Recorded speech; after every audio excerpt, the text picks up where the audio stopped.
శ్రీ సాయినాథాయ నమః. శ్రీ సాయి సచరిత్రము 33వ అధ్యాయము. ఊది మహిమ, తేలుకాటు, లేగుజ్వరము నయమగుట, జామ్నేరు చమత్కారము. నారాయణరావు జబ్బు, బాలభువ సుతారు, హరిబాపు కర్ణిక్ల అనుభవములు. గత అధ్యాయములోని గురువు మహిమను వర్ణించితిమి. ఇందులోని ఊది మహిమను వర్ణించదము. మనమిప్పుడు గొప్ప యోగీశ్వరులకు నమస్కరించదము. వారి కరుణాకటాక్షములు కొండంత పాపములను కూడా నశింపజేయును, మనలోని దుర్గుణములను పోగొట్టును. వారి సామాన్యపు పలుకులే మనకు నీతులు బోధించును, అమృతానందమును ప్రసాదించును. ఇది నాది, అది నీది అను భేదభావము వారి మనస్సులందు పుట్టదు. వారి రుణమును ఈ జన్మయందు కాని వచ్చే పెక్కు జన్మల యందు కానీ మనము తీర్చుకొనలేము. ఊది ప్రసాదము. బాబా అందరి వద్ద నుంచి దక్షిణ తీసుకొనుచుండుడనియు అందరికీ తెలిసిన విషయమే. ఈ విధముగా వసూలు చేసిన మొత్తములోని ఎక్కువ భాగము దానము చేసి మిగతా దానితోని వంట చెరుకును కట్టెలను కొనుచుండెను. ఈ కట్టెలను బాబా దునిలో వేయుచుండెను. దానిని నిత్యము మంట పెట్టుచుండెను. అది ఇప్పటికిని అటులే మండుచున్నది. అందులోని బూడిదనే ఊది అనుచున్నాము. బాబా దానిని భక్తులకు తమ తమ ఇండ్లకు తిరిగి పోవునప్పుడు పంచిపెట్టడివారు. ఊది వలన బాబా ఏమి బోధించనుద్దేశించెను? ప్రపంచములోని కనిపించు వస్తువులన్నీయును బూడిద వలె అశాశ్వతములు. పంచభూతములచే చేయబడిన మన శరీరములన్నీయును సౌఖ్యములను అనుభవించిన పిమ్మట పతనమైపోయి బూడిద అగును. ఈ సంగతి జ్ఞప్తికి తెచ్చుటకై బాబా భక్తులకు ఊదీ ప్రసాదమును పంచిపెట్టుచుండెను. ఈ ఊదీ వలననే బ్రహ్మము నిత్యమనియు, ఈ జగత్తు అశాశ్వతమనియు, ప్రపంచములో గల బంధువులు కొడుకు గాని, తల్లి గాని, తండ్రి గాని మనవారు కారనియు బాబా బోధించెను. ఈ ప్రపంచములోనికి మనము ఒంటరిగా వచ్చితిమి, ఒంటరిగానే పోయేదము. ఊది అనేక విధములుగా శారీరక మానసిక రోగములను బాగుచేయుచుండెను. భక్తుల చెవులలోని బాబా ఊది ద్వారా, దక్షిణ ద్వారా నిత్యానిత్యములకు గల తారతమ్యమును, అనిత్యమైన దానియందు అభిమాన రాహిత్యము గంటమ్రోత వలె వినిపించుచుండెను. మొదటిది ఊది వివేకమును, రెండవది దక్షిణ వైరాగ్యమును బోధించుచుండెను. ఈ రెండును కలిగియున్నా గాని సంసారమనే సాగరమును దాటలేము. అందుచే బాబా అడిగి దక్షిణ తీసుకొనుచుండెను. షిరిడి నుంచి ఇంటికి పోవునప్పుడు భక్తులకు ఊదియే ప్రసాదముగానిచ్చి కొంత నుదిటిపై వ్రాసి వరదహస్తమును వారి శిరస్సుపై నుంచుచుండెను. బాబా సంతోషముతో ఉన్నప్పుడు పాడుచుండెడి వారు.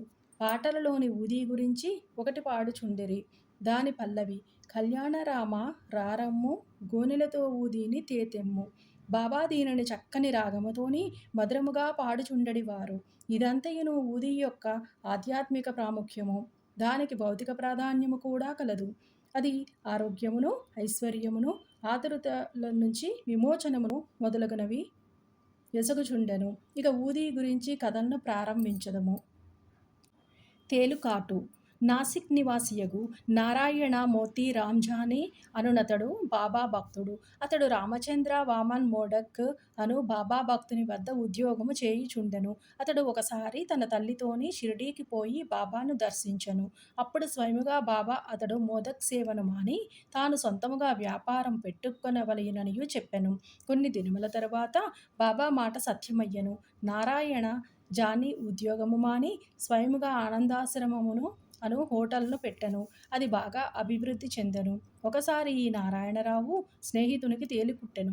దాని బాధ భరింపరానంతయుండెను. అటువంటి విషయములలోని ఊది బాగా పనిచేయును. నొప్పి ఉన్న చోట ఊదీని రాయవలెను. అందుచే నారాయణరావు ఊది కొరకు వెతికెను. కాని అది కనిపించలేదు.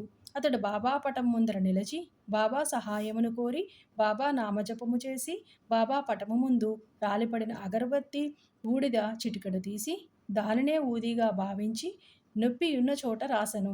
అతడు ఊది రాసిన చెయ్యి తీసివేయగానే నొప్పి తగ్గిపోయెను.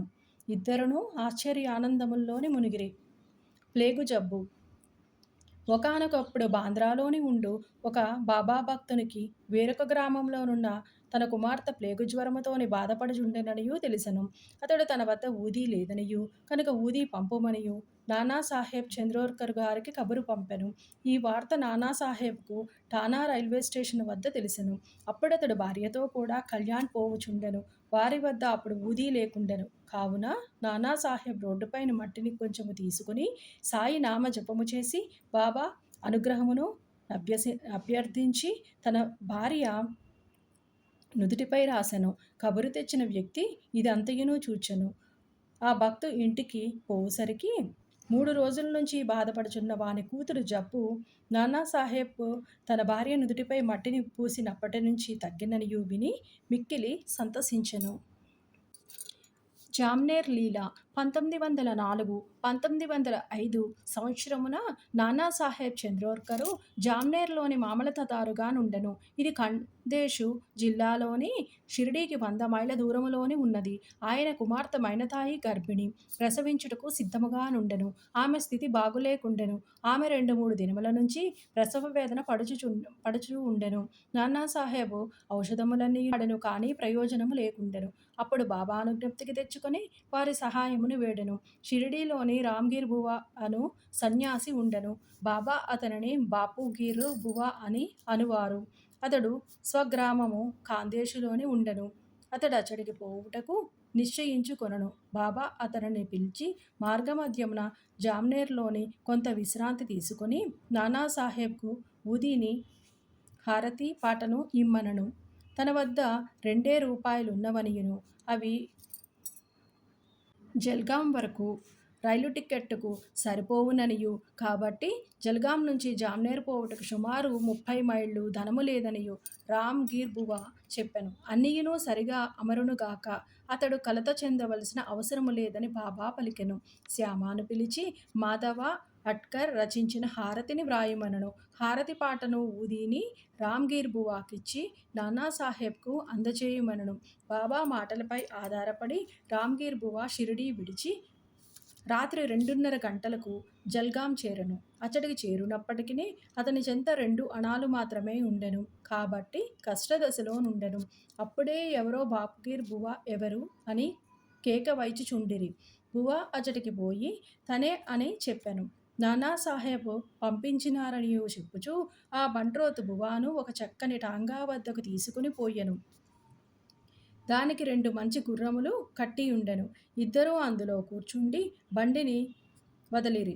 టాంగా వేగముగా పోయెను. తెల్లవారుజామున టాంగా ఒక సెలయేరు వద్దకు చేరెను. బండి తోలువాడు గుర్రములను నీళ్లు త్రాగించుటకు పోయెను. బంట్రోతు రామ్గీర్ బువాను ఫలహారము చేయుమనియూ ఫలహారపు దినుసులను పెట్టెను. గడ్డము మీసములున్న ఆ బంట్రోతు బట్టలు చూచి రామ్గీర్ బువా అతడు మహమ్మదీయుడై అయి ఉండవచ్చుననియూ సంశయించి ఫలహారమును తినకుండెను. కానీ ఆ బంట్రోతు తాను హిందువుడననియూ గర్వాల్ దేశపు క్షత్రియుడననియూ నానాసాహెబు ఆ ఫలహారమును పంపెను. కావున తినుటకెట్టి సంశయము వలెను. అప్పుడిద్దరునూ కలిసి ఫలహారమును చేసి బయలుదేరిరి. ఉషఃకాలము జామ్నేర్ చేరిరి. ఒంటికి పోసుకొనుటకై రామ్గీర్ బువా టాంగా దిగి 2-3 నిమిషములలోనే వచ్చెను. తిరిగి వచ్చుసరికి టాంగా గాని టాంగా తోలువాడు గాని బంట్రోతు గాని లేకుండిరి. బాప్గీర్ బువా నోటి వెంట మాట రాకుండెను. దగ్గరున్న కచేరీకి పోయి అడుగగా నానాసాహెబ్ ఇంటి వద్దనే ఉన్నట్లు తెలిసెను. అతడు నానాసాహెబ్ గారింటికి వెళ్ళి తాను షిరిడీ సాయిబాబా వద్ద నుంచి వచ్చినట్లు చెప్పెను. బాబా ఇచ్చిన ఊదీ, హారతి పాట నానాసాహెబ్ అందచేసెను. మైనతాయి చాలా దుస్థితిలో నుండెను. అందరునూ ఆమె గూర్చి మిగులు ఆందోళన పడుచుండిరి. నానాసాహెబ్ తన భార్యను పిలిచి ఊదీని నీళ్లలో కలిపి కుమార్తెకిచ్చి హారతిని పాడుమని అనిరి. బాబా మంచి సమయములోని సహాయం పంపెననుకొనిరి. కొద్ది నిమిషములలోనే ప్రసవం సుగమముగా జరిగిననియూ వార్త వచ్చెను. గండము గడిచినదనియూ చెప్పిరి. నానాసాహెబ్ గారు టాంగాను నౌకరును ఫలహారమును పంపినందుకు బాపుగీర్ బువా ఆయనకు కృతజ్ఞతలు తెలుపగా అతడు మిక్కిలి ఆశ్చర్యపడెను. షిరిడీ నుంచి ఎవరు వచ్చుచున్నది అతనికి తెలియదు కనుక అతడేమియును పంపి ఉండలేదనియూ చెప్పెను. బీవీ దేవ్గారి విషయమై నానాసాహెబ్ చంద్రోర్కర్ కొడుకు బాపూరావు చంద్రోర్కర్ను రామ్గీర్ బువాను కలుసుకుని విచారించి సాయిలీలా మ్యాగజైన్లోని 13, 11, 12, 13 గొప్ప వ్యాసమును ప్రకటించినారు. బివి నరసింహస్వామి గారు మైనతాయి, బాపూరావు చంద్రోర్కరు, రామ్గీర్ బువాలా వాంగ్మూలమును సేకరించి భక్తుల అనుభవములు అను గ్రంథమును 3వ భాగమును ప్రకటించినారు. భక్త నారాయణరావుకు బాబాను రెండుసార్లు దర్శనము చేయు భాగ్యము కలిగెను. బాబా సమాధి చెందిన 3 ఏండ్లకు షిరిడీకి పోవలెనని అనుకొనెను. కానీ పోలేకపోయెను. బాబా సమాధి చెందిన 1 సంవత్సరములోనే అతడు జబ్బుపడి మిగుల బాధపడుచుండెను. సాధారణ చికిత్సల వలన ప్రయోజనము కలుగలేదు. కావున రాత్రింబవళ్ళు బాబాను ధ్యానించెను. ఒకనాడు స్వప్నములోని ఒక దృశ్యమును చూచెను. అందు బాబా అతనిని ఓదార్చి ఇట్లనెను: ఆందోళన పడవద్దు, రేపటి నుంచి బాగగును. వారము రోజులలోనే నడవగలవు. స్వప్నములోని చెప్పిన రీతిగా రోగము వారములోనే కుదిరెను. ఇచ్చట మనం ఆలోచించవలసిన విషయమిది. శరీరమున్నన్నాళ్ళు బాబా బ్రతికియుండిరా? శరీరము పోయినది కావున చనిపోయినారా? లేదు, ఎల్లప్పుడూ జీవించియే ఉన్నారు. వారు జనన మరణములకు అతీతులు. ఎవరైతే బాబాను ఒకసారి హృదయపూర్వకముగా ప్రేమించెదరో వారెక్కడున్నప్పటికీ ఎట్టి సమయమునందు గాని బాబా నుంచి తగిన జవాబు పొందెదరు. వారెల్లప్పుడూ మన ప్రక్కనే ఉందురు. ఏ రూపములోనో భక్తునకు దర్శనమిచ్చి వాని కోరికను నెరవేర్చెదరు. బాలబువా సుతార్. బొంబాయిలోని ఉండు ప్రముఖ సంకీర్తనాకారుడు బాలబువా సుతారు ఒకసారి షిరిడీకి వచ్చెను. అతడు గొప్ప భక్తుడు. ఎల్లప్పుడూ అతడు భగవద్ధ్యానమును భజన ఎందే తత్పరుడై ఉండేవాడు. అందుచే జనులు వారిని నవయుగ తుకారాం అని పిలిచేవారు. వారు బాబాకు నమస్కరించగా, బాబా, నేనితనిని 4 సంవత్సరముల నుంచి ఎరుగుదును అనిరి. తాను మొదటిసారిగా ఇప్పుడే షిరిడీకి వచ్చిన వాడగుటచే బాలబువ ఇదెట్లు సంభవమని అనుకొనెను.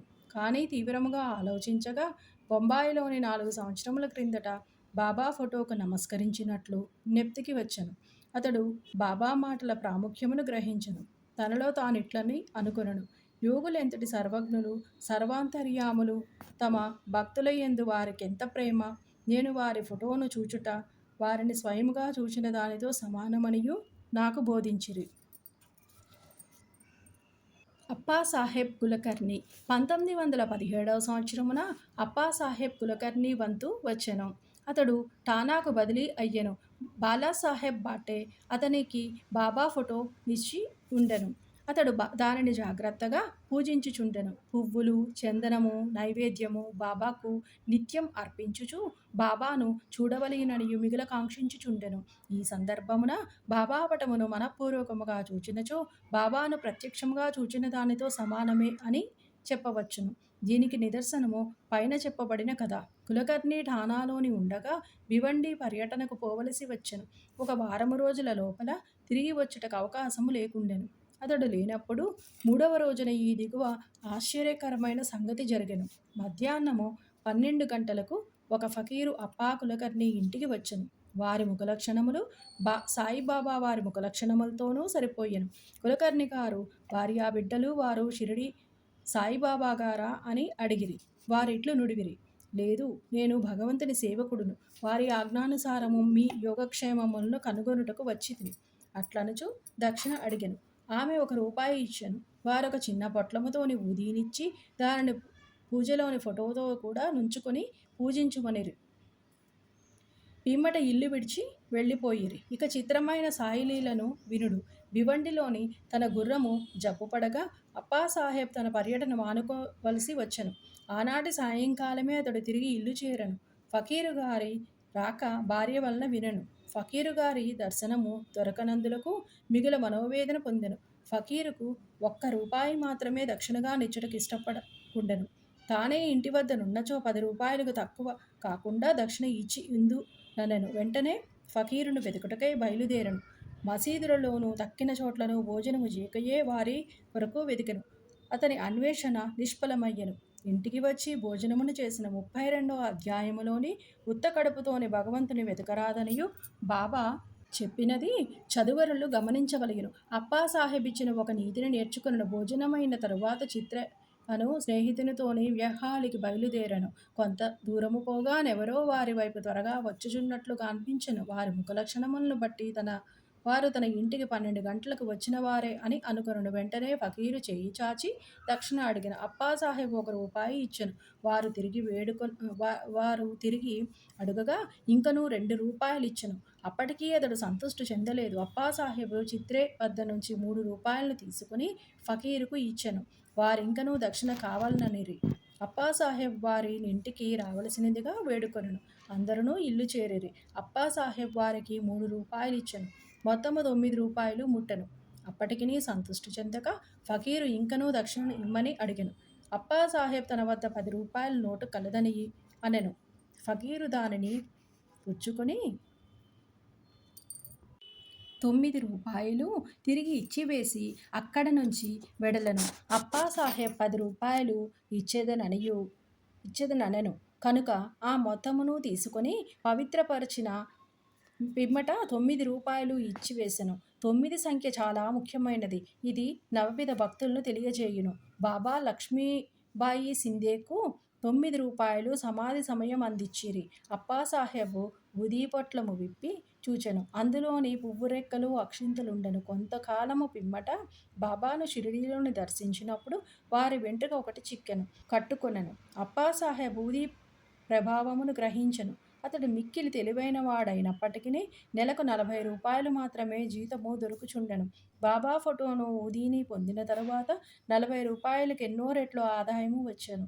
మంచి పలుకుబడియును అధికారము లభించెను. ఈ లౌకికమైన కానుకలే కాక దైవభక్తి కూడా వృద్ధి అగుచుండెను. కావున బాబా ఊదీని పొందు భాగ్యము కలవారు స్నానము చేసిన పిమ్మట ఊదీని నుదుట రాసుకుని కొంచెము నీటిలోని కలిపి బాబా పవిత్రమైన తీర్థముగా భావించి పుచ్చుకొనవలయును. హరిబాబ్ కర్నిక్ ఠానా జిల్లా దహను గ్రామమునందు హరిబాబ్ కర్నిక్ అనునతడు 1917 సంవత్సరమున గురు పౌర్ణమి నాడు షిరిడీకి వచ్చి బాబాను తగిన లాంఛనములతోని పూజించెను. వస్త్రములు దక్షిణ సమర్పించెను. శ్యామ ద్వారా బాబా సెలవు పొంది మసీదు మెట్లు దిగెను.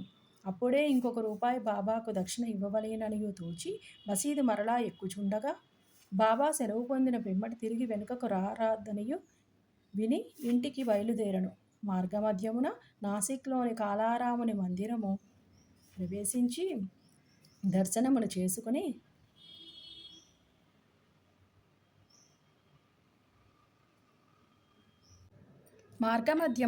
నాసిక్లోని కాలారాముని మందిరమును ప్రవేశించి దర్శనము చేసుకుని వెలుపలికి వచ్చుచుండగా నరసింహ మహారాజు అను యోగి తన శిష్యులను విడిచి లోపల నుంచి బయటకు వచ్చి హరిబాబ్ ముంజేతిని పట్టుకుని నా ₹1 నాకిమ్ము అనెను. కర్నిక్ మిగులు ఆశ్చర్యపడిన ₹1 సంతోషంగా నిచ్చి సాయిబాబా ఇవ్విధముగా తానివ్వ నిశ్చయించుకొనిన ₹1 నరసింహ మహారాజు ద్వారా గ్రహించననుకొనెను.